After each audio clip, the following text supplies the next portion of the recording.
Greetings, everyone. I am Pete Pardo from Sea of Tranquility. Welcome to pick number one of my, number one of my favorite 30 title tracks of all time. We've been counting down each and every day here this month in September 2025.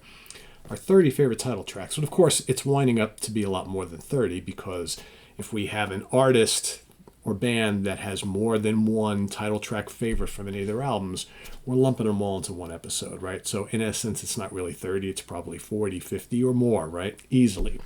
I know with mine easily, right? Because I've had numerous ones that have had multiple title track favorites. But today, on day 30, pick number one, I'm going to pick the band that has my favorite title tracks of all time. So this band has four of them that I'm going to be talking about today.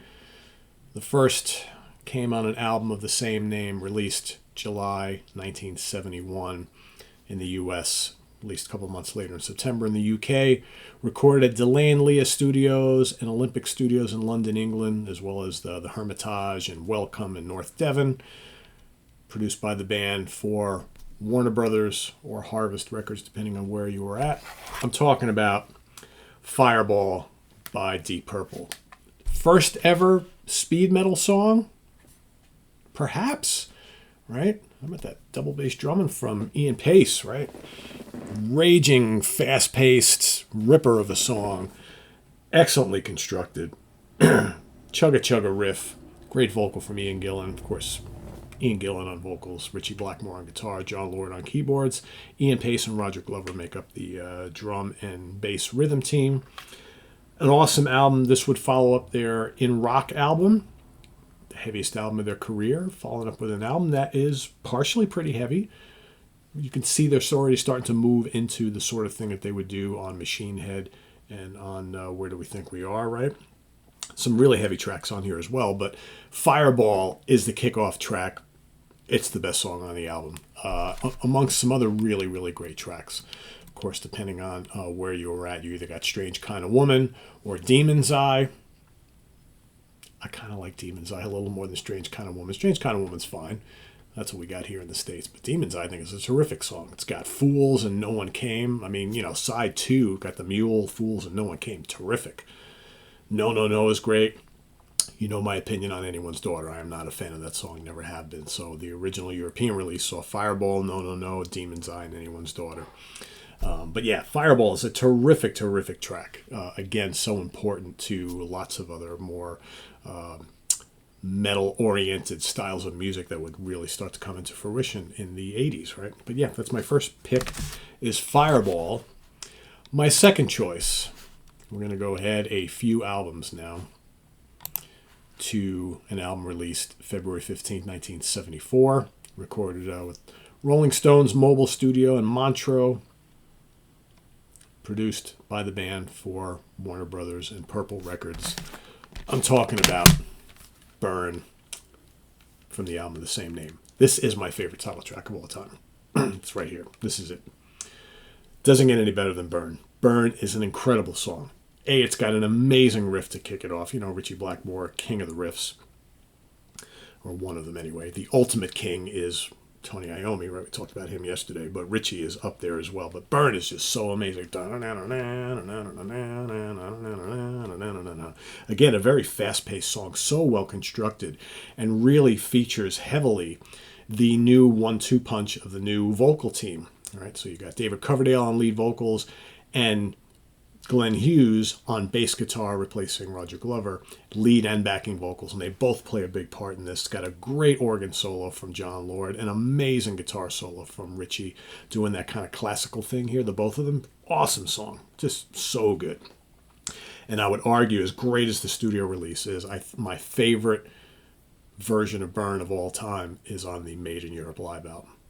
Love it, just absolutely love it. So, so good. And again, this kicks off the album, as it should.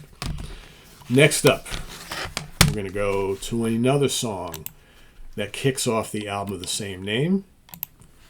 Released just a few short months later, November 8th, 1974, recorded at Musicland Studios in Munich, as well as the record plant in Los Angeles, California, produced by Martin Birch and the band for Warner Brothers Purple Records. I'm talking about Stormbringer.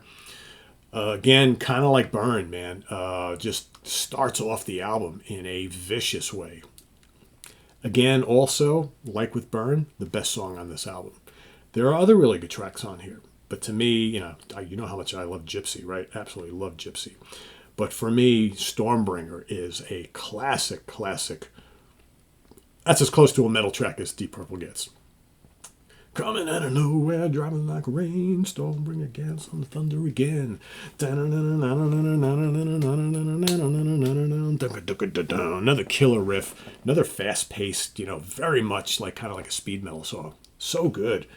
That pumping bass from Glenn Hughes. Again, both Coverdale and Glenn Hughes do an amazing job working together on the vocal. So good. Love it. That's my number 3 pick. My number 4 pick and final pick for Deep Purple for my number 1 slot here. We're going to go ahead, again, a couple of albums, but here we're talking about 10 years. We're going to go to an album that was released October 29th, 1984, recorded at Horizon Studios in Stowe, Vermont, produced by Roger Glover and the band for Polydor Records, and talking about the comeback of all comebacks, Perfect Strangers, from the album of the same name. Yes, Mark II reunion. There they are. Glover, Blackmore, Gillan, Lord, Pace, getting together, all the secretive stuff that was going on, right? Hush, hush, hush. All right, well, Ian's in Black Sabbath. Richie's got Rainbow. Pace and Lord playing in Whitesnake, right? All of a sudden, okay, can we make this happen? Everybody's got to get out of what they're doing, and let's get back together, bring the band back together. We're going to get paid lots of money, and we're going to do it all over again. We're going to secretly hold up, and it wasn't a secret for all that long. I remember getting an issue of Kerrang! I had just started in my freshman year in college in September 1984, and I remember buying an issue of Kerrang! All of a sudden, the secret's out. Deep Purple's, went into the studio in Vermont. They recorded a new reunion album, Mark II lineup, returning. And then the album comes out, and boom, there you have it. In fact, when was the release date? What did I say? October 29th. So I had to wait a little bit, right? So literally I was in school for about 2 months. Had to wait. But in that interim, because I remember buying that issue of Kerrang! God, where did I get that? Did I get it at Rock Fantasy? Did I get it at Rock Roll High? Probably got it at Rock Roll Heaven, or maybe I got it in Record City in Poughkeepsie. Somewhere I got the latest issue of Kerrang! And the word was out that Purple were doing a reunion album, and the album would be out fairly shortly, right? Because that's how you heard things back then. There was no internet back in 1984. But here, Perfect Strangers, how about that amazing Hammond organ to start off the song? So ominous. Dun dun dun dun dun. Dun dun dun dun dun dun dun dun dun dun dun dun dun dun dun. So good. Oh wait, I just did Knocking at Your Back Door. Sorry, Perfect. Knocking at Your Back Door kicks off the album. Duh. Perfect Strangers. It's both are so iconic, right? That's what I wanted to do, right? Perfect Strangers, plodding, heavy, kind of doomy, man. The big heavy metal stomp to kick off side 2 of the album. So here you have 2 absolutely perfect side openers. Knocking at Your Back Door, the little riff I did originally, kicks off side 1, and then Perfect Strangers kicks off side 2. Both great examples of what John Lord brings to the table. You got big Richie riffs and great solo, awesome vocal from Ian in this as well. Just such a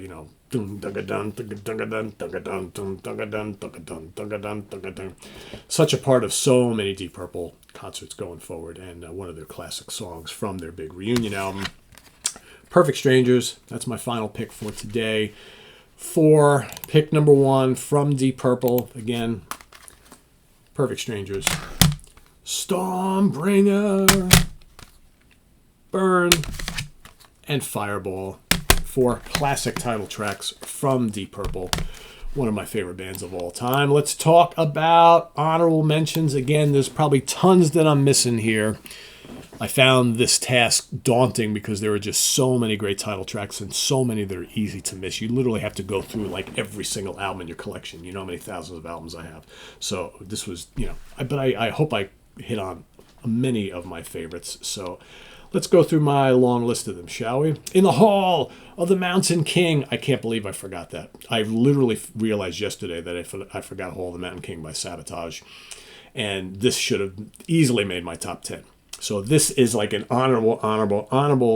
honorary top 10 that didn't get picked. Hall of the Mountain King by Sabotage. Also Power of the Night. Also Streets. And also Sirens from Sabotage. Love all of them. But Hall of the Mountain King, yeah, should have been up there. I just can't believe I spazzed on that. It happens. Another one I kind of forgot about. Uriah Heep, Look at Yourself. Great title track. Salisbury, The Magician's Birthday, Sweet Freedom, Return to Fantasy. All great. Low Spark of High Heel Boys by Traffic. Inagata-Devita, Iron Butterfly. Let It Be by the Beatles. Long Live Rock and Roll by Rainbow. Kickstart the Sun by Cats in Space. L.A. Woman by The Doors. The Divine Wings of Tragedy, The Odyssey, Paradise Lost, and Iconoclast from Symphony X. They were actually in my original top 30. Remember early in the month I said I had to bump someone to fit someone in. Well, that was Symphony X. One of These Nights in Hotel California and The Long Run by the Eagles. Death Walks Behind You, Atomic Rooster. Assault Attack, Michael Schenker Group. Denim and Leather, Wheels of Steel, Strong Arm of the Law, Power and the Glory, Thunderbolt, Carpe Diem, all by Saxon. Free Hand, and Octopus, and Interview by Gentle Giant. It's Only Rock and Roll, The Rolling Stones. We're an American Band, and Shining On by Grand Funk Railroad. Master of Puppets by Metallica. Hell Awaits, Rain and Blood, Seasons in the Abyss, South of Heaven by Slayer. Toys in the Attic by Aerosmith. Draw the Line 2, it's another really good one. Restless and Wild, Balls to the Wall, Breaker, and Metal Heart by Accept. Symbolic by Death. High and Dry by Def Leppard.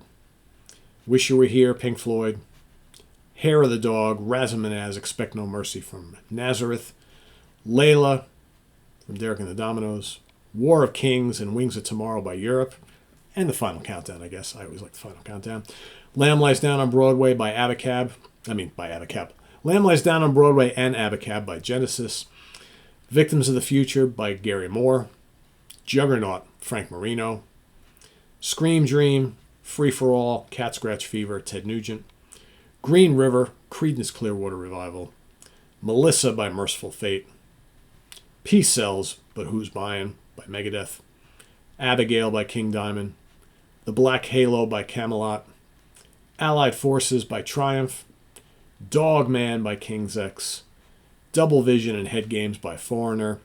Flirting with Disaster and Beating the Odds by Molly Hatchet. Give Me Back My Bullets, Lynyrd Skynyrd. Little Queen, Dog and Butterfly, and Dreamboat Annie by Heart. Riding the Storm Out, REO Speedwagon. Fire Down Under and Thunder Steel from Riot and Narita. Sorry, one more. And last but certainly not least, Operation Mindcrime and Warning by Queensryche. Those are my picks. There's lots others. Certainly plenty that I've forgotten. Can't list them all. But hope you enjoyed this month of favorite title tracks. I certainly did. But the end of the month is here. We approach a new month with a new theme, a new daily show. Starting tomorrow, October 1st, I will be pulling out from my collection 30 albums. I happened to be in a record store or somewhere, saw that album cover, and was like, I gotta have that. I don't know who the band is, or maybe I've heard of the band, but I never listened to their music or never heard the album. I was like, I'm going to take a chance on it because that album cover is can't miss. And you bring it home, and what happens? The album is a total winner. So, favorite albums you kind of bought blind out in the record store or somewhere, out somewhere. Maybe you were at a yard sale or wherever, or maybe, wherever you were. You saw that album cover, you had to have it, you took it home, and boom! Dynamite! Right? The winners of the blind buys. That's what we're going to be looking at each and every day here this month. Each one we can tell a little story about kind of how we stumbled upon it and what we think about the album, and then little factoids and information and things like that about the album. So that's coming up starting tomorrow. Not ranking them, right? There's no ranking these. It's just haphazard all month. So tune in for my surprises that I bought blind, can't speak this much, it's too freaking early, as well as yours. So start putting your list together, and we'll see you tomorrow morning for that. Visit us on the web at www.seatranquility.org. We're on Facebook, YouTube, and Instagram all the damn time. Please subscribe if you haven't already and click on that notification bell so you get alerted of all of our content as a post. And please do hit the like button before you leave. Also down below we get the links to our Ko-Fi page for channel donations, our merch page, our Cameo page, and the Sea of Tranquility membership options, all listed down below. Thanks for all your support, folks. It's greatly appreciated, and we'll see you soon here with more stuff. I'm Pete Pardo. Enjoy your day. Take care. Bye-bye.